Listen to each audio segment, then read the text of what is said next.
తొలి రోజు ముగిసిన నామినేషన్లు ఆన్లైన్లో కూడా సబ్మిట్ చేయొచ్చన్న సిఎస్సి.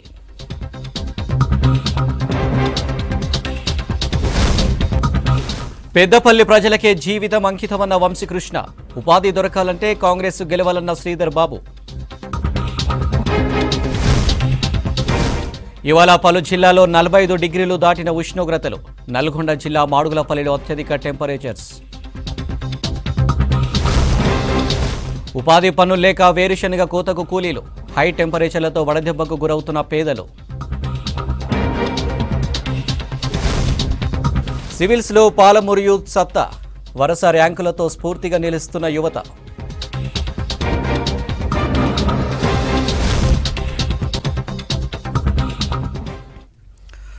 డీటెయిల్ చూస్తే రాష్ట్రంలో లోక్సభ ఎన్నికల హడావిడి మరింత ఊపందుకుంది. నోటిఫికేషన్ రావడంతో ఇవాల్టి నుంచే నామినేషన్లు వేస్తున్నారు ప్రధాన పార్టీల అభ్యర్థులు.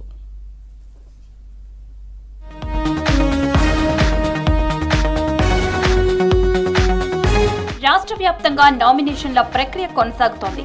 నాగర్ కర్నూల్ పార్లమెంట్ అభ్యర్థిగా నామినేషన్ వేశారు కాంగ్రెస్ సీనియర్ నేత మల్లు రవి. నామినేషన్ పత్రాన్ని రిటర్నింగ్ అధికారి ఉదయ్ కుమార్ కు అందించారు. నామినేషన్ కు మల్లు రవి వెంట ఎమ్మెల్సీ దామోదర్ రెడ్డి, ఎమ్మెల్యేలు రాజేష్ రెడ్డి, వంశీరెడ్డి పాల్గొన్నారు.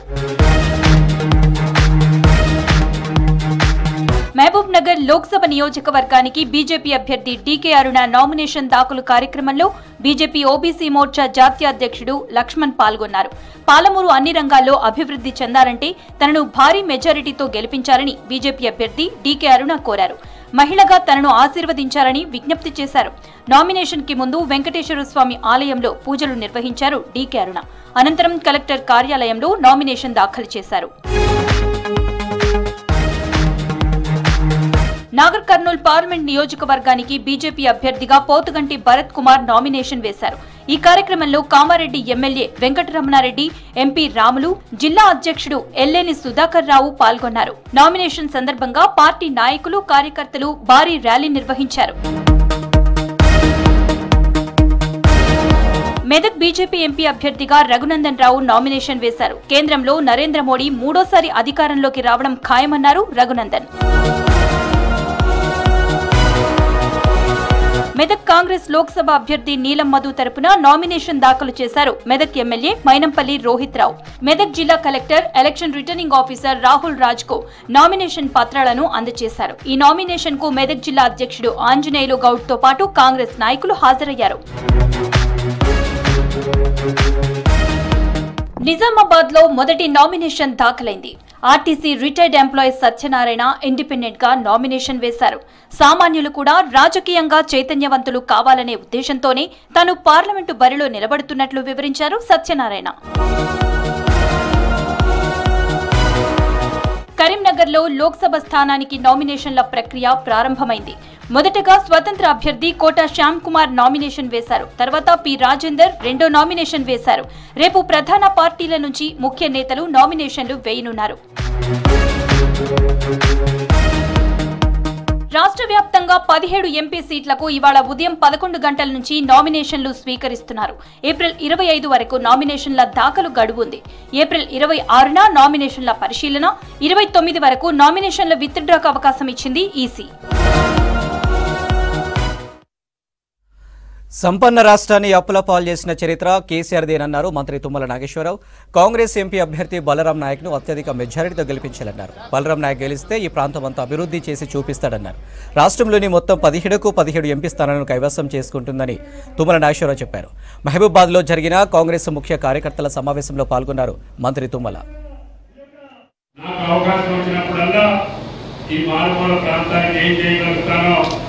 చేసే అవకాశం భగవంతుడు మీరు కల్పించారు. మళ్ళీ ఈ ప్రభుత్వంలో కూడా నాకు అవకాశం వచ్చింది. తప్పకుండా గ్రామ తయ్యాల మండలానికి ప్రధాన సమస్యలన్నీ పరిష్కారం చేయించే బాధ్యత నాది అని చెప్పి ఈ ప్రభుత్వం 3 రోజులు ఉండదు, 3 నెలలు పడిపోతే మళ్ళీ మేము వస్తామని చెప్పి కళలు కంటున్నారు. ఆ కళలు కన్నీంది. కానీ మనకి ఏ రకమైనటువంటి యోగా లేదు. రేపు పార్లమెంట్ ఎన్నికల 15 సీట్ల కాంగ్రెస్ పార్టీ చేస్తే మిమ్మల్ని కన్నెత్తి చూసే ధైర్యం కూడా వేరే పార్టీకి ఉండదు. మిమ్మల్ని అంటుకుంటే వాళ్ళు మధ్య అయిపోయే పరిస్థితి వస్తుంది. ఇప్పటికే సగం దుకాణాలు ఖాళీ అయిపోయినాయి. భవిష్యత్తులో మిగిలిన దుకాణం కూడా పార్లమెంట్ ఎన్నికలు అయిన తర్వాత ఉండదు అని చెప్పి ఈ సందర్భంగా మనం చెప్తున్నాం.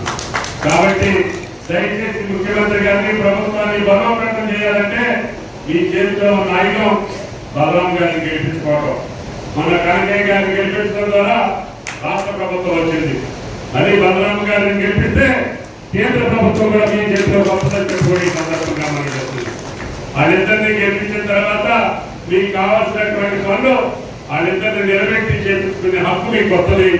మీరు ప్రభుత్వంలో ఉండి తప్పకుండా పూర్తి చేసే బాధ్యత మేము తీసుకుంటాం. కాబట్టి దయచేసి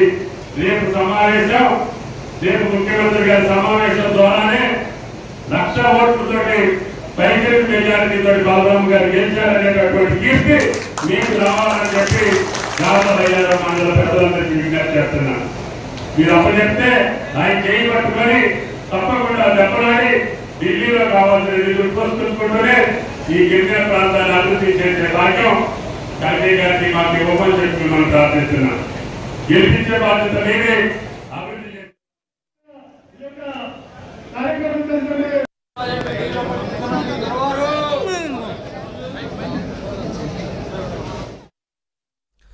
పెద్దపల్లి కాంగ్రెస్ అభ్యర్థి వంశీకృష్ణకు మద్దతుగా ధర్మపురిలోని నియోజకవర్గ కార్యకర్తల సమావేశం జరిగింది. ఈ కార్యక్రమానికి మంత్రి శ్రీధర్ బాబు, విప్ అడ్లూరి లక్ష్మణ్, ఎమ్మెల్యే వివేక్ వెంకటస్వామి, లోక్సభ అభ్యర్థి గడ్డం వంశీకృష్ణ, ఇతర ముఖ్య నేతలు హాజరయ్యారు. కాంగ్రెస్ అధిష్టానం మంచి యువకుడిని పెద్దపల్లి లోక్సభ అభ్యర్థిగా ఎంపిక చేసిందన్నారు మంత్రి శ్రీధర్ బాబు. చిన్నప్పటి నుంచి వంశీ అధికారం చూశారని, దానికోసం అతను రాజకీయాల్లోకి రాలేదని మంత్రి అన్నారు. వేలాది మందికి ఉపాధి దొరకాలంటే వంశీ గెలవాలని కోరారు.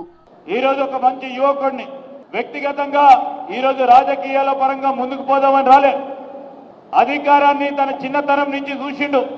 అధికారం గురించి కాదు, ఈ రోజు కేవలం ప్రజాసేవ చేయాలని ఒక ప్రత్యేకమైన లక్ష్యంతో ముందుకు నడుస్తా ఉన్న యువకుడిని మీరందరూ ప్రోత్సాహం చేయాలని మా అఖిల భారత కాంగ్రెస్ కమిటీ అధ్యక్షులు మల్లికార్జున ఖార్గే గారు, రాహుల్ గాంధీ గారు ఆదేశించారు. వారిని గెలిపించే బాధ్యత మేము 7 శాసనసభ్యులను కూడా తీసుకోవడం జరిగిందని మనం చేస్తా ఉన్నాం.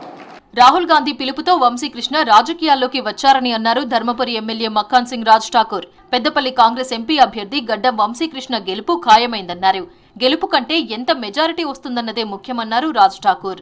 ఈ రోజు పెద్దపల్లి పార్లమెంట్ సభ్యుడు పోటీలో లేడు, పోటైపోయింది. గెలుపు మాత్రం నామం మాత్రమే, రేపు గెలుపును మాత్రమే చూస్తున్నామని చెప్తా ఉన్నాం. పెద్దపల్లి పెద్ద మెజారిటీతో వస్తుంది. మంత్రిలో మరుమోగిపోతుంది, మంచిర్యాలలో బద్దలైపోతుంది, చెన్నూరులో బెల్లంపల్లిలో చెప్పాల్సిన అవసరం లేదు. రామగుండంలో రాజ్ ఠాకూర్కు 1,00,000 ఓట్లు పడ్డాయి, ఈయనకు 1,00,000 దాటుతాయి. తాను తెలంగాణ కోసం పోరాడానని, ఎంపీగా ఎన్నో అభివృద్ధి కార్యక్రమాలు చేశానని గుర్తు చేశారు చెన్నూరు ఎమ్మెల్యే వివేక్ వెంకటస్వామి. ప్రజాసేవ చేయడానికి రాజకీయాల్లోకి వచ్చిన వంశీకృష్ణను ఆశీర్వదించి గెలిపించాలని కోరారు వివేక్. మీరందరి ప్రేమ ఏదైతే ఉందో, నా పైన మా నాన్నగారి పైన ఏదైతే ప్రేమ ఉండేనో అలాగే నా పైన కూడా మీరు ఆ ప్రేమ చూపించి నన్ను గెలిపించడం జరిగింది. నేను కూడా మీతో ఉండి మీతో ఎప్పుడు కూడా పని చేస్తూ ఈ ప్రాంతానికి అభివృద్ధిలో ఏదో ఒక పని చేయాలని చెప్పి తెలంగాణ ఉద్యమంలో పనిచేయడం జరిగింది. తర్వాత ఎంపీగా ఉన్నప్పుడు అనేకమైన అభివృద్ధి కార్యక్రమాల్లో పాల్గొనడం జరిగింది. 10 ఏళ్లలో కేసీఆర్ రాష్ట్రాన్ని నాశనం చేశారన్నారు ప్రేమ్సాగర్ రావు. వంశీకృష్ణ గెలుపు ఖాయమైందని చెప్పారు ప్రేమ్సాగర్. కేసీఆర్ నాయకత్వంలో టీఆర్ఎస్ ప్రభుత్వం ఇవాళ కాంగ్రెస్ పార్టీ కార్యకర్తలను నాయకులను చూస్తే ఇవాళ గుండె ఛాతి మీద చేసుకొని చెప్పబుద్ధి అవుతుంది. గడిచిన 10 సంవత్సరాల నుంచి వెళ్ళి ఎన్ని రకాల ఇబ్బందులు పెట్టినా, ఎన్ని రకాల కష్టాలు పెట్టినా, కేసులు పెట్టినా, జైల్లోకి పంపినా, ఏం జరిగినా కూడా చెక్కు చెదరకుండా ఎక్కడో లెక్కనే ఉండి కాంగ్రెస్ పార్టీ వెళ్ళినటువంటి కాంగ్రెస్ పార్టీ కాపాడుకుంటున్నారు. బీఆర్ఎస్ పని ఖతమైందని, వంశీ గెలుపు కోసం ప్రతి కార్యకర్త కృషి చేయాలని కోరారు విప్ అడ్లూరి లక్ష్మణ్. ప్రజల కోసం కాకా పరితపించేవారని అన్నారు పెద్దపల్లి కాంగ్రెస్ లోక్సభ అభ్యర్థి గడ్డం వంశీకృష్ణ. తనను ఆశీర్వదించి గెలిపిస్తే పెద్దపల్లి అభివృద్ధి కోసం కృషి చేస్తానన్నారు. లక్ష్మీ నరసింహస్వామి సాక్షిగా పెద్దపల్లి ప్రజలకు తన జీవితం అంకితం చేస్తామన్నారు వంశీ. గత అసెంబ్లీ ఎలక్షన్స్ లో గట్టి చెప్పదెబ్బ చెప్పి టీఆర్ఎస్ పార్టీని ఓడించడం జరిగింది. ఇప్పుడు మన తెలంగాణ వస్తే మన జీవితాలు మారుతాయని చెప్పి మళ్ళొక్కసారి ఏంటంటే మనము నమ్మి ఇప్పుడు కాంగ్రెస్ పార్టీని ఎట్లయితే గెలిపించుకున్నామో ఖచ్చితంగా గౌరవ ముఖ్యమంత్రి గారు రేవంత్ రెడ్డి గారి ఆదేశాలతోటి ఖచ్చితంగా తెలంగాణ అభివృద్ధి బాటలో నడుస్తుందని చెప్పి మీ అందరికి ఒకసారి తెలియజేస్తున్నాను. పెద్దపల్లి లోక్సభ ఎన్నికల్లో వంశీకృష్ణ గెలుపు ఖాయమైందని, కాకపోతే భారీ మెజారిటీపైనే కార్యకర్తలు దృష్టి సారించాలని మీటింగ్లో పాల్గొన్న కాంగ్రెస్ నేతలు పిలుపునిచ్చారు. రాష్ట్ర వ్యాప్తంగా ఎండలు హడలెత్తిస్తున్నాయి. కొన్ని జిల్లాల్లో రికార్డు స్థాయి ఉష్ణోగ్రతలు నమోదయ్యాయి. పలు జిల్లాల్లో టెంపరేచర్లు 45 డిగ్రీలకు పైగా నమోదవుతున్నాయి. ఎండల తీవ్రతతో పలు జిల్లాలకు ఎల్లో అలర్ట్ ప్రకటించింది ఐఎండీ.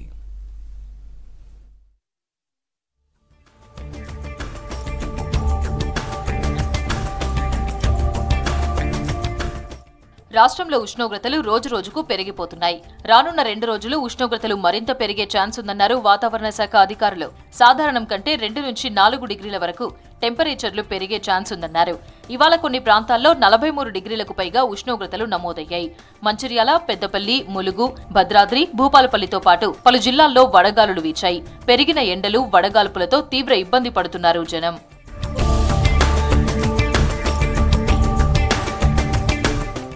రాష్ట్రంలోని పలు జిల్లాల్లో టెంపరేచర్లు 45 డిగ్రీలకు పైనే నమోదయ్యే ఛాన్స్ ఉందన్నారు అధికారులు. భూపాలపల్లి, ములుగు, పెద్దపల్లి, భద్రాద్రి కొత్తగూడెం, ఖమ్మం, నల్గొండ, సూర్యాపేట, మహబూబాబాద్, కరీంనగర్ జిల్లాలకు హెచ్చరికలు జారీ చేశారు వాతావరణ శాఖ అధికారులు. అటు హైదరాబాద్లోనూ 40 డిగ్రీలపైనే ఉష్ణోగ్రతలు నమోదవుతున్నాయి. వడగాల్పులు ఎక్కువగా వీస్తున్నాయి. వడగాల్పులతో జాగ్రత్తగా ఉండాలని సూచిస్తున్నారు డాక్టర్లు.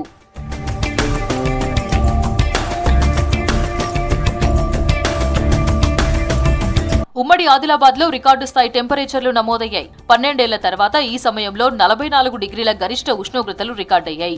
4 రోజులుగా జిల్లాలో ఎండలు దంచికొడుతున్నాయి. ఉత్తరాది నుంచి గంటకు 5 కిలోమీటర్ల వేగంతో వడగాల్పులు వీస్తున్నాయి. మేము ప్రజలందరం కూడా భయభ్రాంతులకు గురవుతున్నాము. 10 గంటల వరకే మేము ఏదైనా బయటకు వెళ్ళి తమ యొక్క పనులను చేసుకుంటున్నాము. మిగతా కార్యక్రమాలు మళ్ళీ 5 గంటల తర్వాతనే ఏదైనా కార్యక్రమాలు చేసుకోవాలంటే బయటకు వెళ్తున్నాము, లేకపోతే ఇళ్లలోనే ఉంటున్నాము. ఉమ్మడి వరంగల్, నిజామాబాద్, ఖమ్మం, నల్గొండ జిల్లాల్లో ఎండల తీవ్రత భారీగా పెరిగింది. ఎండలతో పాటు వడగాల్పులు కూడా వీస్తుండటంతో ప్రజలు బయటకు రావాలంటేనే జంకుతున్నారు. మధ్యాహ్న సమయంలో ప్రధాన రహదారులపై రద్దీ తగ్గింది. అత్యవసర పనులు ఉంటేనే జనం బయటకు వస్తున్నారు. హీట్ అనేటువంటిది తగ్గడం లేదు. నిజంగా కూడా అసలు రాబోయే కాలంలో ఏ రకంగా ఉంటుంది అనేటువంటిది మనం ఏ రకంగా ఊహించలేకుండా ఉన్నాం. 4-5 రోజుల క్రితం కంటే ఈ 2-3 రోజుల నుంచే బాగా పెరిగింది ఎండ. మరి పూర్తిగా అసలు ఎందుకంటే నీటి లెవెల్స్ అంటే మన బాడీలో ఉండేటువంటి వాటర్ లెవెల్ కూడా పూర్తిగా తగ్గినట్టుగా అనిపిస్తుంది. ఉదయం 8 నుంచి 9 వరకు బయటకు వెళ్ళిన పరిస్థితి. అదేవిధంగా పిల్లలు స్కూల్కి వెళ్ళే టైం, ఎగ్జామ్ టైంను వెళ్ళి ఎంబర్ని చేస్తారు. మిగతా మేము ఎంప్లాయీస్, మేము మెడికల్ ఫీల్డ్ వర్క్ చేస్తాం. అది బయటకు తిరగలేకపోతున్నాం. ఉదయం 8 నుంచి 9 వరకు మేము కంప్లీట్ చేస్తాం. ఆ తర్వాత రెస్ట్ చేసుకుని సాయంత్రం 6 తర్వాత మేము బయటకు వెళ్తున్నాం. శుక్రవారం నుంచి అక్కడక్కడ తేలికపాటి నుంచి మోస్తరు వర్షాలు కురిసే ఛాన్స్ ఉందన్నారు అధికారులు. శనివారం ఉరుములు, మెరుపులతో కూడిన వర్షాలు పడే అవకాశం ఉందన్నారు. గంటకు 30 నుంచి 40 కిలోమీటర్ల వేగంతో ఈదురుగాలులు వీచే అవకాశం ఉందన్నారు. నిజామాబాద్, మంచిర్యాల, జగిత్యాల, పెద్దపల్లి, భూపాలపల్లి, ములుగు, వరంగల్, హనుమకొండ, కరీంనగర్, సిద్దిపేట, సంగారెడ్డి, మెదక్, కామారెడ్డి జిల్లాల్లో వర్షాలు కురుస్తాయని ప్రకటించారు అధికారులు. ఇవాళ పలు ప్రాంతాల్లో వర్షాలు కురిశాయి. మంచిర్యాల జిల్లా బెల్లంపల్లితో పాటు హైదరాబాద్లోనూ అక్కడక్కడ మోస్తరు వర్షాలు కురిశాయి. ఉక్కపోతతో ప్రజలు ఇబ్బందులు పడుతుంటే వాన కురిసేసరికి వాతావరణం మారిపోయింది. వేడిగాలులు వీస్తున్న సమయంలో వర్షం పడడంతో ఎండ నుంచి జనం కాస్త ఉపశమనం పొందారు. ఉమ్మడి ఆదిలాబాద్ జిల్లాలో ఎండల తీవ్రతతో వ్యవసాయ కూలీలు అష్టకష్టాలు పడుతున్నారు. ఎండలు పెరుగుతున్నా వేరుశెనగ పంటల కోతలకు వెళ్తున్నారు. జిల్లాలో వ్యవసాయ పొలాల్లో ఛత్రీల సహాయంతో కూలీల పనులు చేస్తూ పొట్టకుటి కోసం పాట్లు పడుతున్నారు.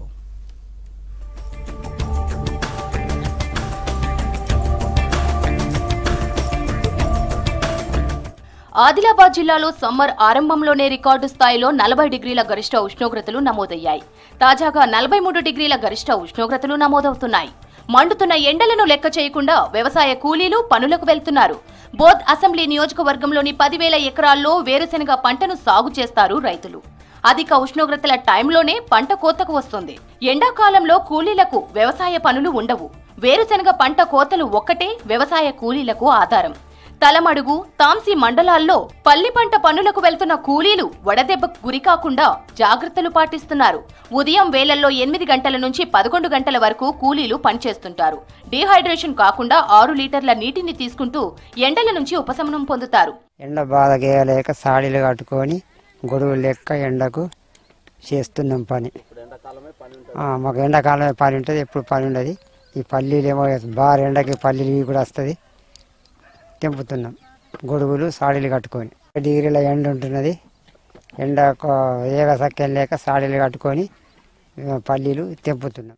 గతంలో వడదెబ్బతో వ్యవసాయ కూలీలు చనిపోయిన ఘటనలు ఉన్నాయి. ఈ ఎండాకాలంలో 8 మంది వడదెబ్బతో చనిపోయారు. కానీ అధికారులు వడదెబ్బ మరణాలను ధృవీకరించడం లేదు. గతేడాది సమ్మర్లో 45 డిగ్రీల గరిష్ట ఉష్ణోగ్రతలు నమోదయ్యాయి. గతేడాది 25 మంది వరకు వడదెబ్బతో చనిపోయారు. తాజాగా ఎండల తీవ్రతను తాళలేక వెంట తెచ్చుకున్న ఛత్రీల సహాయంతో పనులు చేస్తున్నారు. రోజుకు 300 రూపాయల వరకు కూలీ గిట్టుబాటు అవుతోంది. చెమట కారుతున్నది కానీ ఏం చేయాలి సార్, పని చేయబడుతుంది. ఎందుకంటే ఎండల మేమేం తినాలి, మరి పనికి రాకపోతే అందుకే పనికి రాబడుతుంది. ఎండల మేము పల్లెలు తెంపదందుకు వస్తున్నాం, దస్తి కట్టి పని చేస్తున్నాం సార్. ఎక్కడ ఉంటే అక్కడ మేము ఇట్లా పల్లి తెంపబోతున్నాం. 30 రూపాయల పీప. ఎండాకాలం బాగున్నాయని మేము ఇట్లా గుడిసెలు వేసుకొని తెంపుతున్నాం. మరి అది కాకుండా మాకైతే దీనికంటే ఎక్క ఏం చేయరాదు, కూలి కంటే ఎక్క. అందుకో వస్తున్నాం సార్. ఎండలు బాగున్నాయి. అయినా చేనోళ్ళు సుఖ చెప్తుండ్రు ఇట్లా గుడిసెలు వేసుకొని చెట్టు నీడకుండులే అని. అట్లని చేసుకుంటా మేము పల్లీలు తెంపుతున్నాం సార్. వేరుశెనగ కోతలకు కూలీలు దొరకపోవడంతో మహారాష్ట్ర నుంచి కూలీలను తీసుకువస్తున్నారు రైతులు. మేమే వాళ్లకు చెప్తా ఉంటాం, ఎండ తీవ్రత ఎక్కువ ఉంది కాబట్టి మీరందరూ కూడా చీరలతో గుడిసెలు వేసుకొని కానీ చెట్ల నీడకు కానీ లేదా ఛత్రీలు పట్టుకొని ఈ పల్లి తెంపండి అని మేము వాళ్ళకి చెప్పడం అనేది జరుగుతూ ఉంది. అదేవిధంగా వాళ్ళకి కావాల్సిన నీటి సదుపాయాన్ని కూడా ఏర్పాటు చేయడం అనేది జరుగుతుంది. కానీ కొంత ఎండ తీవ్రత వల్ల వాళ్ళు కొంత ఇబ్బందికరంగా కూడా పరిస్థితి ఉంటుంది. కానీ వాళ్ళకి రెక్కాడితే కానీ డొక్కాడని కుటుంబాలు వాళ్ళవి. మరి కూలీ చేసే తప్ప వాళ్ళ కుటుంబాలు నడవాయి కాబట్టి ఎంత ఎండ అయినప్పటికీ కూడా ఆ ఎండలో కూడా వాళ్ళందరూ వచ్చి పల్లీలు తెంపడానికి రావడం అనేది జరుగుతాం. పొట్టకూటి కోసం ఎండలను సైతం లెక్క చేయకుండా చిట్కాలతో వడదెబ్బ బారిన పడకుండా పనిచేస్తున్నారు వ్యవసాయ కూలీలు. పాలమూరు యూత్ సివిల్స్ లో సత్తా చాటుతున్నారు. ఆల్ ఇండియా సివిల్ సర్వీసెస్ లో ప్రతిభ కనబరుస్తున్నారు. గతేడాది నారాయణపేటకు చెందిన ఉమాహారతికి ఆల్ ఇండియా 3వ ర్యాంకు రాగా ఈసారి ఫలితాల్లో కూడా పాలమూరు జిల్లాకు చెందిన అనన్యారెడ్డికి ఆల్ ఇండియా 3వ ర్యాంకు వరించింది.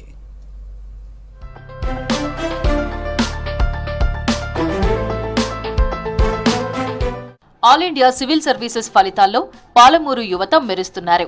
ప్రతి ఏడాది యూపీఎస్సీ సివిల్ సర్వీసెస్ పరీక్షల్లో వరుసగా ర్యాంకులు సాధిస్తున్నారు.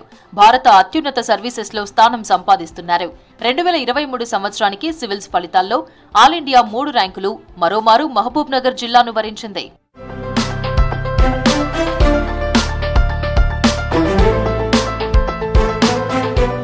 మహబూబ్ నగర్ జిల్లా అడ్డాకుల మండలం పొన్నకల్ గ్రామానికి చెందిన అనన్యారెడ్డి తొలి ప్రయత్నంలోనే సివిల్స్ పరీక్షలో 3వ ర్యాంక్ సాధించారు. స్కూల్ విద్యను మహబూబ్ నగర్ లో పూర్తి చేసిన అనన్య ఇంటర్ హైదరాబాద్ లో చదివారు. ఢిల్లీలో డిగ్రీ చదువుతూ సివిల్స్ కి ప్రిపేర్ అయ్యారు. ఈమెది ఓ రైతు కుటుంబం. తండ్రి సురేష్ రెడ్డి వ్యవసాయం చేస్తూ కుటుంబాన్ని పోషిస్తున్నాడు. తల్లి మంజుల గృహిణి. చిన్నతనం నుంచి సమాజ సేవ చేయాలని ఆశలు పెట్టుకున్న అనన్యారెడ్డి తొలి ప్రయత్నంలోనే ఆల్ ఇండియా సివిల్ సర్వీసెస్ లో 3వ ర్యాంక్ సాధించారు. తనకు 3వ ర్యాంక్ వస్తుందని ఊహించలేదని అనన్యారెడ్డి చెప్తున్నారు. రోజూ ప్రణాళికాబద్ధంగా 12 నుంచి 14 గంటలు చదవడంతో మంచి ర్యాంకు సాధించానని ఆమె అంటున్నారు. నాకు సివిల్ సర్వీసెస్ అయితే బాగుంటుంది, ఆ స్పిరిట్ ఆఫ్ పబ్లిక్ సర్వీస్ అన్నది ఉన్నందుకు. సో ఆ మోటివ్ తోటి నేను సివిల్ సర్వీసెస్కి రావడం జరిగింది. స్టడీ అవర్స్ రిలేటెడ్ అంటే నేను ఎప్పుడు ఇన్ని గంటలు చదవాలని స్పెసిఫిక్గా పెట్టుకోలేదు. సో ఎగ్జామ్ ఎప్పుడైతే దగ్గరకు వచ్చిందో 12 to 14 అవర్స్ చదివాను. ఎగ్జామ్స్ దూరం ఉందంటే 6 అవర్స్ చదివిన రోజులు కూడా ఉన్నాయి. స్మార్ట్ వర్క్ అంటే మనము ఏ ఏరియాస్ మీద ఫోకస్ చేయాలి, ఎలా చదవాలి, సో ఈ మనం ఆస్పెక్ట్స్ ప్రీవియస్ ఇయర్ పేపర్స్ అవన్నీ చూసి చదివితే మనకు ఒక క్లారిటీ వస్తుంది. సెకండ్లీ వచ్చేసి ఓనింగ్ ద ప్రిపరేషన్ ప్రాసెస్ అండి. అంటే ఒక టాపర్ చెప్పారనో లేదంటే ఇంకెవరో చెప్పారనో అని కాకుండా మనకున్న స్ట్రెంగ్స్ ఏంటి, మనకున్న వీక్నెసెస్ ఏంటి, దాని ప్రకారం ఒక ప్లాన్ వేసుకొని చదివితే ఎగ్జామినేషన్ అన్నది తొందరగా క్లియర్ చేయడానికి స్కోప్ ఉంటుంది, rather than following somebody else blindly. Mahabubnagar జిల్లాకు చెందిన అభిషేక్ 196వ ర్యాంకు సాధించారు. ఆత్మకూరుకు చెందిన సైదా ముసిఫర్ యూపీఎస్సీ పరీక్షల్లో 278వ ర్యాంక్ సాధించారు. గతేడాది నారాయణపేటకు చెందిన ఉమాహారతి సివిల్ సర్వీసెస్ లో 3వ ర్యాంక్ సాధించారు. మళ్లీ ఈసారి కూడా 3 ర్యాంకులు పాలమూరు జిల్లాకే వరించాయి. ఆల్ ఇండియా 3వ ర్యాంక్ సాధించిన వారు ఇద్దరూ అమ్మాయిలే కావడం మరో విశేషం. వీరి స్ఫూర్తితో ప్రతి ఏటా సివిల్స్ వైపు యువత దృష్టి సారిస్తున్నారు. I have secured rank 278 in UPSC 2023. I have done my schooling from Ma Akruti Schools, Mehboob Nagar, from prelims tests to evaluating my answers in mains and also conducting one-on-one mock sessions in interview. He has been my constant support and guidance. I have sincerely followed his strategies and his experiences, and I think this has made me what I am today. So I thank Almighty for his blessings and for giving me what I've got today, and also my family's support.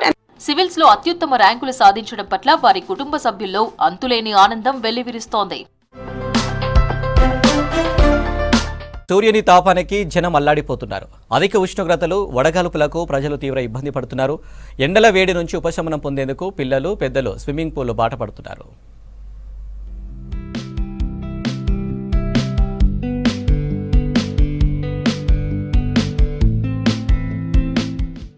హన్మకొండలో sports authority ఆధ్వర్యంలోని అంతర్జాతీయ స్థాయిలో swimming pool ఏర్పాటు చేశారు. పెద్దలు, పిల్లల కోసం ప్రత్యేకంగా swimming pool నిర్మించారు. ఎండ వేడి నుంచి సేద తీరేందుకు స్విమ్మింగ్ పూల్ బాట పట్టారు జనం. ఈత కొట్టేందుకు వస్తున్న వారితో స్విమ్మింగ్ పూల్ దగ్గర సందడిగా మారింది.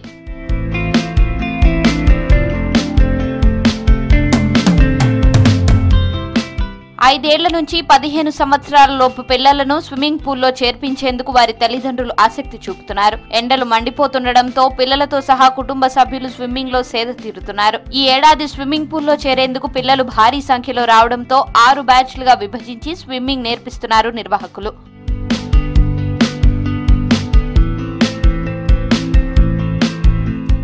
ఎండల నుంచి ఉపశమనం పొందడం కోసం ఈతకు వస్తున్నామని అంటున్నారు స్థానికులు. ప్రమాదవశాత్తు నీటిలో పడిపోతే స్విమ్మింగ్ తనకు తాను రక్షించుకునేందుకు దోహదపడుతుందని తెలిపారు. స్విమ్మింగ్ వల్ల హెల్త్ ఫిట్నెస్ కు ఎంతో మేలు కలుగుతోందంటున్నారు స్టూడెంట్స్. సో నాకు స్విమ్మింగ్ చాలా నేర్చుకోవాలని ఉంది, ఎందుకంటే అదొక లైఫ్ సేవింగ్ హ్యాక్. ఎక్కడైనా ట్రిప్స్కి వెళ్ళినా మనం స్విమ్మింగ్ ఒక లైఫ్ సేవింగ్ హ్యాక్ లాగా ఉంటుంది. అందుకే నేను స్విమ్మింగ్ నేర్చుకుంటున్నా. నీళ్ళల్లో అంత హాట్ ఉండదు, కానీ కూలే ఉంటుంది, సఫిషియెంట్ ఉంటుంది స్విమ్మింగ్ చేయడానికి. ఇక్కడ మాకు స్విమ్మింగ్ చేయడము చాలా ఆనందంగా ఉంది. మేము 2 years నుంచి వస్తున్నాము. ఈ ఎండలు చాలా విపరీతంగా ఉండడం వల్ల మేము 1 hour చేసే స్విమ్మింగ్ 2 hours అట్లా చేస్తున్నాము. మాకు స్విమ్మింగ్ చేస్తుంటే చాలా సంతోషంగా ఉంది. ఇంకా ఈ స్విమ్మింగ్ పూల్లోనే ఉండి ఇంకా చాలా వాటర్లోనే ఎంజాయ్ చేయాలని మేము అనుకుంటున్నాము. నాతో పాటు మా పిల్లలు కూడా వస్తున్నారు. మా పిల్లలు కూడా చాలా ఈత కొట్టడం వల్ల మెదడు పనితీరు, జీర్ణశక్తి మెరుగుపడుతుందంటున్నారు స్టూడెంట్స్. కీళ్లు, కండరాలు, నరాలు బలపడతాయని తెలిపారు. నేలపై చేసే వ్యాయామం కంటే ఈత కొట్టడం వల్ల ఎంతో ప్రయోజనం చేకూరుతుందంటున్నారు విద్యార్థిని సమన్వి. నేను 2nd క్లాస్ నుంచి స్విమ్మింగ్ నేర్చుకుంటున్నాను. నాకు ఇప్పటికీ 11 years నుంచి స్విమ్మింగ్ వచ్చు. ఫస్ట్ ఇక్కడే ఈ ప్లేస్లోనే మా తాతయ్యతో వచ్చేదాన్ని. దాని తర్వాత అలానే అలవాటు అయిపోయింది. ఫస్ట్ ఇష్టం కోసం, ఎంజాయ్మెంట్ కోసం నేర్చుకున్నా. దాని తర్వాత దాని ఇంపార్టెన్స్ అర్థమైంది. దానికి బ్రీతింగ్ ప్రాబ్లం ఉన్న వాళ్ళకి చాలా హెల్ప్ అవుతుంది స్విమ్మింగ్. చాలా అడ్వాంటేజెస్ ఉన్నాయి స్విమ్మింగ్ వల్ల. అందరికన్నా ఎక్కువ మా ఏజ్ వాళ్ళు అయితే బాగా ఎంజాయ్ చేయాలి. ఇక్కడే బాగుంటుంది, ఇక్కడే అవర్స్ ఉండాలనిపిస్తుంది వాటర్లో. ఇంకా మంచిగా నిజం చెప్పాలంటే వెయిట్ లాస్ ఇంకా బ్రీతింగ్ ప్రాబ్లం ఉన్న వాళ్ళకి చాలా హెల్ప్ అవుతుంది. ఆస్తమా ఉన్న వాళ్ళకి కూడా వాటర్లో ఉండడం వల్ల చాలా అడ్వాంటేజెస్ ఉంటాయి. వాళ్ళ బ్రీతింగ్ పవర్ పెరుగుతుంది, చాలాసేపు బ్రెత్ హోల్డ్ చేసుకోగలగడం. కానీ ఈదడం వల్ల గుండె, ఊపిరితిత్తులకు ఎంతో మేలు కలుగుతుందన్నారు స్థానికులు. శ్వాస ప్రక్రియ మెరుగుపడతాయని తెలిపారు. శరీరంలోని కొవ్వు కరిగి రక్తపోటు తగ్గుతుందన్నారు. రక్త ప్రసరణ మెరుగుపడడం, గుండెకు చక్కని వ్యాయామం, ఆలోచన శక్తి పెరుగుతుందన్నారు విద్యార్థులు. ఇక్కడ ఇప్పుడు సమ్మర్ సీజన్ కాబట్టి ఇంట్లో ఎండలు ఎక్కువై ఇంట్లో చాలా ఒక్కబోతగా ఉంది. అదే స్విమ్మింగ్కి వస్తే వాటర్ చాలా చల్లగా ఉండి ఇంకా చాలా హెల్త్ బెనిఫిట్స్ ఉంటాయి. లైక్ లంగ్ కెపాసిటీ పెరుగుతుంది, హైట్ పెరుగుతాం. అందుకే నేను స్విమ్మింగ్ చేస్తున్నా. ఇక్కడ వాటర్లో ఏమో చాలా చల్లగా ఉంటుంది, అదే ఇంట్లో ఏమో చాలా వేడిగా తట్టుకోలేము అసలు. ఈత మనిషి ఆరోగ్యానికి ఎంతో దోహదపడుతుందంటున్నారు స్విమ్మింగ్ పూల్ కోచ్ నవీన్. నేలపై చేసే వ్యాయామం కంటే ఈత కొట్టడం వల్ల ఎంతో ప్రయోజనం చేకూరుతుందన్నారు. చల్లదనం కోసం చాలా మంది స్విమ్మింగ్ పూల్ కు వస్తున్నారని తెలిపారు నవీన్. గత కొన్ని రోజులుగా పెరిగిన ఎండల వలన స్విమ్మింగ్ పూల్లో చాలా రష్ పెరిగింది. పిల్లలు, పెద్దలు ఏజ్ తేడా లేకుండా చాలామంది కూడా స్విమ్మింగ్కి వస్తున్నారు. సెలవులు కూడా వాళ్ళకు ఇంటర్మీడియట్ సెలవులు రావడము, వాళ్ళకు సెలవులు ఉపయోగించుకున్నట్టు ఉంటుంది అని వాళ్ళు రావడము. అలాగే ముఖ్యంగా ఎండ తీవ్రత మాత్రం చాలా పెరిగింది. దీనివల్ల స్విమ్మింగ్ పూల్కి చాలా రష్ పెరగడం జరిగింది. మన స్విమ్మింగ్ పూల్కి వచ్చేసి మార్నింగ్ 6 to 8:15 వరకు 3 బ్యాచెస్ ఉన్నాయి. మళ్ళీ ఈవినింగ్ 4 to 7 వరకు మనకు బ్యాచెస్ ఉన్నాయి. ఎండవేడితో స్విమ్మింగ్ పూల్ ఉదయం నుంచి సాయంత్రం వరకు పిల్లలు, పెద్దలు, మహిళలతో సందడిగా మారింది. పిల్లలు ఈత కొడితే మానసిక వికాసంతో పాటు నీటి ప్రమాదాల నుంచి బయటపడేందుకు ఆత్మవిశ్వాసం పెరుగుతుందంటున్నారు నిపుణులు. ఎండలు దంచి కొడుతుంటే ఉష్ణోగ్రతలు పెరిగిపోతున్నాయి. ఇళ్లలో ఏసీలు, కూలర్లు వేసుకున్నా ఉక్కపోత తట్టుకోలేక స్విమ్మింగ్ బాట పడుతున్నారు. చిన్నారుల నుంచి పెద్దల వరకు నీటిలోనే ఈదుతూ ఎంజాయ్ చేస్తున్నారు. వీడియో దశరథతో అశోక్, విస్క్ న్యూస్, వరంగల్.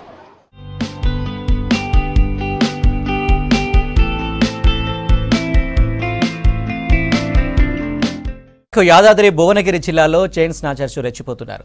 రోజుకో చోట ఒంటరి మహిళల పుస్తల తాడులో చిన్నపాటి గొలుసులను లాక్కెళ్తున్న ఘటనలు ప్రజలకు కంటి మీద కునుకు లేకుండా చేస్తున్నాయి. ద్విచక్ర వాహనాలపై వస్తున్న ఈ చైన్ స్నాచర్లు పోలీసులకు సవాలు విసురుతున్నారు. ప్రత్యేక ముఠా జిల్లాలో ప్రవేశించినట్లు పోలీసులు అనుమానిస్తున్నారు.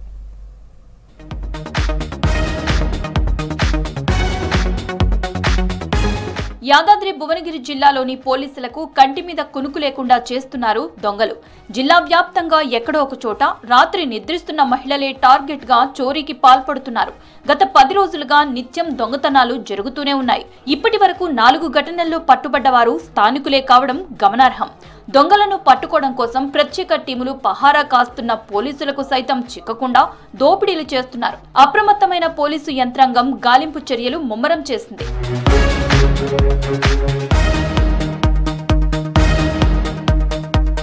ఆరు బయట పడుకున్న ఒంటరిగా వెళ్తున్న మహిళలనే లక్ష్యంగా చేసుకున్న గొలుసు దొంగలు చోరీలకు పాల్పడుతున్నారు.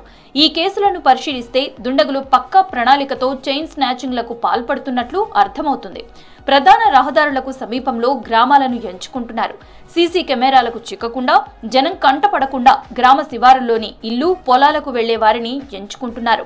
ఎవరూ గుర్తించకుండా హెల్మెట్, మాస్కులు ధరించి ద్విచక్ర వాహనాలపై వస్తూ మహిళల మెడలపై నుంచి గొలుసులు లాక్కెళ్తున్నారు. మరోవైపు దొంగతనాలను అదుపు చేయలేని పోలీసులు అంటూ ప్రతిపక్ష నేతలు రాజకీయ ప్రచారాల్లో విమర్శిస్తున్నారు. భువనగిరి మండలం వీరవెల్లిలో ఆరు బయట నిద్రిస్తున్న శ్రీలత అనే మహిళ మెడపై నుంచి 5 తులాల మంగళసూత్రాన్ని లాక్కెళ్లారు. ఆత్మకూరు ఎంలో ఇంటి మేడపై నిద్రిస్తున్న మేకపోతుల నర్మదా అనే మహిళ పుస్తల తాడును ఎత్తుకు వెళ్లారు. ఈ 2 ఘటనలు ఒకే రోజు తెల్లవారుజామునే జరగడం గమనార్హం. ఇవి మరవక ముందే మరుసటి రోజు తెల్లవారుజామున ఆలేరు మండలం కందిగడ్డ తండాలో ఆరు బయట నిద్రిస్తున్న ఓ మహిళపై మంగళసూత్రాన్ని లాక్కెళ్లారు. భువనగిరి గ్రామీణ పోలీస్ స్టేషన్ పరిధిలోని రాయగిరిలో ఇంటి డాబాపై నిద్రిస్తున్న మహిళ వద్ద బంగారు పుస్తల తాడు, ఆమె పక్కన నిద్రిస్తున్న మరో మహిళ వద్ద గిల్టు బంగారు గొలుసును చోరీ చేశారు. నిద్రపోయినాం, అటు చూసే వరకు టైం 2 అయిపోయింది. ఇంత టైం ఉంది ఎందుకు లేసేదని మళ్ళీ వండుకున్నా. నిద్ర పట్టింది. ఇటుకి వెళ్ళి మళ్ళీ అటు తలకాయ చేసి పండుకున్నా. ఇక మళ్ళీ గుంజిన దాకా మేలుకలేదు. గుంజినాకనే ఇక మేలుకు వచ్చింది. 2 తులాలు ఉంటుంది. ఎంతమంది వచ్చిరో మాకు మేమైతే చూడలేదు. ఆయన ఒక సౌండ్ వల్ల మేము లేచినట్టుని వాళ్ళు ఇట్లా వాడి ఉరికిండ్రు ఇద్దరు. ఒక ఆయన బండి ఇట్లా వచ్చింది. ఆ బండి అటు నుంచి అటే మళ్ళీ మా భార్య యొక్క మెడలో ఉన్న బంగారు పుస్తల తాడును అపహరించి పరిగెత్తి వెళ్ళిపోయినాడు. ఆమె నన్ను నిద్రలో నుంచి లేపే వరకే వాడు నాకు కనబడకుండా తప్పించుకుని పోయాడు. సుమారు 4 తులాల బంగారు పుస్తల తాడు మాకు నష్టపరిహారం జరిగింది. వెంబడే డైల్ 100 ఫోన్ చేయడం జరిగింది. ఎస్ఐ గారు, లోకల్ ఎస్ఐ గారు, సిఐ గారు, డిఎస్పీ గారు వెంబడే స్పందించి రావడం జరిగింది. ఘటనా స్థలాన్ని స్పందించారు. వెంబడే చూసి పరిశీలించారు. దొంగలను త్వరలో పట్టుకుంటామని హామీ ఇచ్చి కేసు దర్యాప్తు చేస్తున్నారు. భువనగిరి మండలం హన్మాపూర్, బస్వాపూర్, చౌటుప్పల్లో మాత్రం సీసీ కెమెరాల ఆధారంగా చైన్ స్నాచర్లను గుర్తించి పోలీసులు కొంతమందిని పట్టుకున్నారు. మిగిలిన కేసులు పురోగతిలో ఉన్నాయంటున్నారు. గ్రామాల్లో ఒంటరిగా వెళ్తున్న మహిళలని టార్గెట్ చేస్తున్నందున గుంపులుగా వెళ్లడం, విలువైన బంగారు ఆభరణాలు ధరించకుండా వెళ్లడం మంచిదని పోలీసులు సూచిస్తున్నారు. వరుస చోరీలతో అప్రమత్తమయ్యారు పోలీసులు. రాత్రి పెట్రోలింగ్ పెంచడంతో పాటు గ్రామ వాలంటీర్లను గస్తీ తిప్పుతున్నారు. ఆరు బయట నిద్రిస్తున్న మహిళలను ఇళ్లలో పడుకోవాలని సూచిస్తున్నారు డీసీపీ రాజేష్ చంద్ర. ప్రత్యేక ముఠా తిరుగుతున్నట్లు సమాచారం ఉందని, పొలాలకు వెళ్లే మార్గాల్లో జరిగిన ఘటనల్లో ఆధారాలు లభించకపోవటం కష్టంగా మారిందంటున్నారు. సీసీ కెమెరాలు పరిశీలిస్తూ రాత్రి గస్తీలో వాహనాల తనిఖీల్లో ఓ అనుమానితుడిని పట్టుకుని విచారించారు. ఎల్బీ నగర్ యాచారం చైన్ స్నాచింగ్లకు పాల్పడినట్లు తేలడంతో అక్కడి పోలీసులకు అప్పగించారు.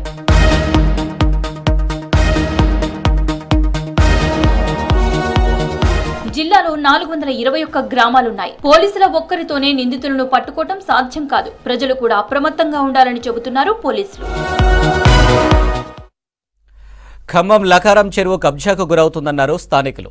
బీఆర్ఎస్ పాలనలో చెరువు సుందరీకరణ పేరుతో అవినీతి అక్రమాలు జరిగాయనే విమర్శలు ఉన్నాయి. 165 ఎకరాల విస్తీర్ణంలో ఉన్న చెరువులో 65 ఎకరాలు కబ్జాకు గురైందని ఆగ్రహం వ్యక్తం చేస్తున్నారు నగరవాసులు.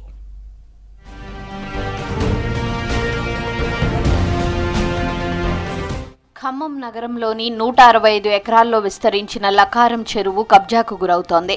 దాదాపు 65 ఎకరాలు అందిన కాడికి కబ్జా చేశారు. అధికారుల నిర్లక్ష్యంతో పక్కనే ఉన్న ఎఫ్టీఎల్ ల్యాండ్లోనూ నిర్మాణాలు జరిగాయి. మిషన్ కాకతీయలో భాగంగా లకారం చెరువు సుందరీకరణ కోసం 30 కోట్లు కేటాయించింది గత బీఆర్ఎస్ సర్కార్. మినీ ట్యాంక్ బండ్ సుందరీకరణ పనులు చేపట్టింది. చెరువు చుట్టూ 3 లక్షల క్యూబిక్ మీటర్ల కట్ట, 15 మీటర్ల వెడల్పు మెయిన్ కట్ట నిర్మాణం చేశారు. చుట్టూ 11 మీటర్ల వెడల్పుతో 1500 మీటర్ల వరకు కట్టను నిర్మించారు. చెరువులో 30 MCFలో నీరు నిల్వ ఉండేలా చర్యలు చేపట్టారు.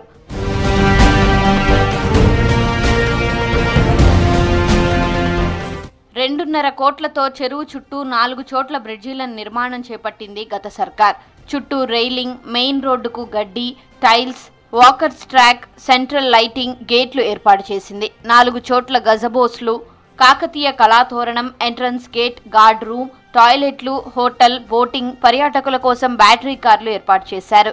ఇక్కడ మెయిన్ ప్రాబ్లం అంటే ఓపెన్ జిమ్ బాగుంది, కాకపోతే ఇది కొంచెం మైనర్ రిపేర్లు ఉన్నాయి. దీన్ని ఎవరు పట్టించుకునే పరిస్థితి లేదు.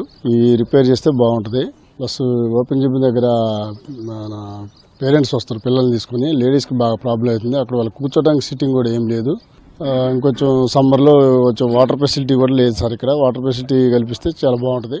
లకారం మినీ ట్యాంక్ బండ్కు కేటాయించిన నిధులన్నీ వృధాగా మారాయని ఆరోపిస్తున్నారు స్థానికులు. చుట్టూ అన్యాక్రాంతమైన భూముల విషయంపై అధికారులు దృష్టి పెట్టడం లేదని మండిపడుతున్నారు. వాకింగ్ ట్రాక్ పై రాళ్లున్న మట్టి పోసి ప్రొక్లైన్తో చదును చేశారు. అక్కడ నడిచిన వాళ్లకు మోకాళ్ల నొప్పులు వస్తున్నాయని బాధపడుతున్నారు. రాళ్ల మట్టి పోసి బిల్లులు కాజేశారని ఆరోపిస్తున్నారు నగరవాసులు. ఇక్కడ తిరిగేది మనం పొల్యూషన్ లేకుండా తిరగాలనుకుంటున్నాం, ఆరోగ్యంగా ఉండాలని తిరుగుతున్నాం. బట్ తిరుగుతున్నాం లేగానే వాటర్ మాత్రం కంప కొడుతున్నాయి. వాళ్ళు కూడా చెరువులో కూడా వాటర్ కూడా కంపే కొడుతున్నాయి. చుట్టుపక్కల కుక్కలు కూడా తిరుగుతున్నాయి. పిల్లలు తిరుగుతాయి. కుక్కలు కూడా పిల్లలకి ఇబ్బంది పెట్టేందుకు కూడా ప్రమాదకరంగా ఉంది. ఆ కుక్కల సంగతి ఏంటో చూడాల్సిన అవసరం ఉంది. ఇప్పుడు తర్వాత ఫ్యామిలీ లేడీస్ కొంచెం ఇబ్బంది అవుతుంది. చుట్టూ క్లీనింగ్ ఉండట్లేదు, బాత్రూమ్స్ కూడా క్లీన్ లేవు. తర్వాత మాకు సమ్మర్లో వాటర్ సౌకర్యం కూడా లేదు సార్. మేము ఇక్కడ ఎక్సర్సైజ్ చేసేటప్పుడు సడన్గా ఎవరికన్నా గుండెపోటు లాంటిది వచ్చినప్పుడు వాటర్ లాంటి ఏమైనా అడిగినా కూడా ఎవరు ఇచ్చే పరిస్థితి లేదు. వాటర్ సౌకర్యం కల్పించాలి. కేటీఆర్ లకారంలో తిరిగినప్పుడు కనిపించిన బ్యాటరీ కార్లు ఆ తర్వాత కనుమరుగయ్యాయి. లక్షలు పెట్టి కొనుగోలు చేసిన కార్లు వృధాగా పడి ఉన్నాయంటున్నారు. పర్యాటకుల భద్రత కోసం ఏర్పాటు చేసిన సీసీ కెమెరాలు పనిచేయడం లేదు. మహిళల కోసం నిర్మించిన టాయిలెట్స్ వినియోగంలో లేకుండా ఉన్నాయి. దీంతో పార్క్ వచ్చే మహిళలు, చిన్నపిల్లలు తీవ్ర ఇబ్బందులు పడుతున్నారు. పురుగులు, పాములకు నిలయంగా పార్క్ మారిందంటున్నారు జనం. క్యాంటీన్ దగ్గర అపరిశుభ్ర వాతావరణం ఉందంటున్నారు. జిమ్ ఎక్విప్మెంట్ కూడా అన్ని మేకింగ్ నాయిజీ, అంత సౌండ్ వచ్చేస్తున్నాయి. ప్లస్ దానికి కలర్స్ పోయాయి. మినిమం మెయింటెనెన్స్ లేదు అసలు. వచ్చారు మొన్న ఒక సైన్ బోర్డ్స్ పెట్టారు, అంతేగాని వీటి గురించి పట్టించుకునేది ఏం లేదు అసలు. ఇక్కడ చాలా వరకు ఇబ్బందులు ఉన్నాయి. ఇక్కడ సరిగా వాకింగ్ ట్రాక్ కూడా సరిగా లేదు. మాకేంటంటే ఇక్కడ ఒక అటు ఇంకొక గేట్కి వెళ్ళి ఇంకొక జిమ్ ఏర్పాటు చేయాలి. మేము అటు నుంచి వస్తాం, ఇక్కడ దాకా వచ్చి మళ్ళీ అటు చేసుకుంటూ వాకింగ్ పోవాలంటే ఇబ్బంది అనిపిస్తుంది వాకింగ్ చేసుకుంటూ. మినీ ట్యాంక్ బండ్ కు వచ్చే పర్యాటకులకు అసౌకర్యం కలగకుండా అధికారులు చర్యలు చేపట్టాలన్నారు ఖమ్మం నగరవాసులు.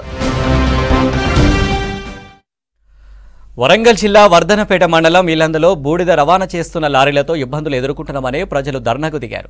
నెల రోజులుగా దాదాపు 100 నుంచి 200 లారీలు హెవీ లోడ్స్తో ప్రయాణిస్తున్నాయి. రామగుండం నుంచి ఖమ్మంలో జరిగే రాజమండ్రి జాతీయ రహదారి పనులకు బొగ్గు బూడిద రవాణా చేస్తున్నాయి. బూడిద రవాణా చేసే సమయంలో జాగ్రత్తలు పాటించకపోవడంతో రహదారిపై ప్రయాణించే వాహనదారులకు ఇబ్బందులు తలెత్తుతున్నాయి. కళ్లలో బూడిద పడి దారి కనిపించగా రోడ్డు ప్రమాదాలు జరుగుతున్నాయి. పోలీసులకు ఫిర్యాదు చేసినా ఫలితం లేకుండా పోయిందని ప్రజలు ఆవేదన వ్యక్తం చేస్తున్నారు. బూడిద రవాణా లారీలను అరికట్టి తమ సమస్యలను పరిష్కరించాలని కోరుతున్నారు. రోడ్డుకు దుబ్బ ఇబ్బంది బాగా అవుతుంది. మేము ఉండలేకపోతాను. మాకు అస్సలు పడతలేదు. ఇన్ని రోజులు ఏం దుబ్బయి నెల 2 నెలల బట్టే మమ్మల్ని గోస పంచుకుంటాను. అసలు మేము ఉండాలంటే ఉండలేకపోతాను ఇళ్ళల్లో. మా ఇండ్లు మేము అంత ఆగమైపోతాను. మా కళ్ళు ఖరాబ్ అవుతాయి, మా ముఖము మేము అంత పడసాల ముక్కులలో పోయి మేము మొత్తం ఆగమైపోయి జ్వరాలు వచ్చి లేపుతలేవు. మాకు అంత ఆగం ఉన్నది. మమ్మల్ని సహాయించాలి అందరూ.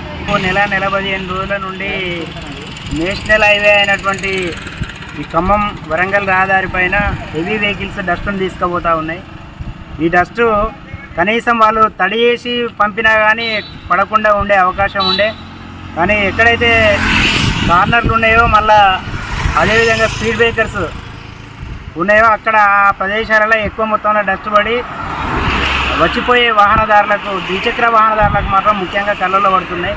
దీనివల్ల ప్రమాదాలు ఎక్కువగా జరిగే అవకాశాలు ఉన్నాయి. కాబట్టి దీని మీద డస్ట్ అయితే ఎవరైతే తీసుకెళ్తున్నారో వారు సరైన విధంగా దానికి ప్రికాషన్స్ తీసుకోవాలి. లేదంటే ఇక్కడ స్థానికంగా ఉండే అధికారులు ఆ వెళ్ళే వాహనాలను ఆపి వారికి సరైన కౌన్సిలింగ్ ఇచ్చి వాహనాలను పంపించాలని చెప్పి మేము కోరుకుంటున్నాం. పరిస్థితి ఏంటి అని అడిగితే నేనేం చేయలేను మేడం, నాకు తెలియదు అంటాడు. నాకు తెలియదు. పోలీసు వాళ్ళు ఎక్కడైతే పాయింట్లు పెట్టిందో అక్కడ మేము స్పీడ్ బ్రేకర్స్ వేసినామని చెప్తున్నారు. ఈ స్పీడ్ బ్రేకర్స్ తీయాలి, లారీలను కంట్రోల్ చేయాలి. ఆ లారీలు దుమ్ము రావడం వల్ల రోడ్ ఎక్కడ ఉన్న ఇళ్ళల్లో అందరూ ఊపిరితిత్తుల వ్యాధితో హాస్పిటల్ పాలయ్యి ఇప్పటికీ వేలు ఖర్చు అయ్యి అనారోగ్యాల పాలవుతాను. హాస్పిటలైజ్ అవుతాను. మమ్మల్ని కాపాడే బాధ్యత ప్రభుత్వానికి లేదా, పోలీస్ డిపార్ట్మెంట్ లేదా, రోడ్డు వేసిన వాళ్ళకు లేదా, లోకల్ ఎమ్మెల్యే కూడా దీనికి బాధ్యత వహించాలి. ఇక్కడ ఈ స్పీడ్ బ్రేకర్స్ తీయించాలి, లారీలను ఆపేయాలి. లారీలను ఆపకపోతే మేము రోడ్డు మీదనే ఉంటాం, ఇళ్లలో పోము, వంట చేసుకొని తినము. ఇవి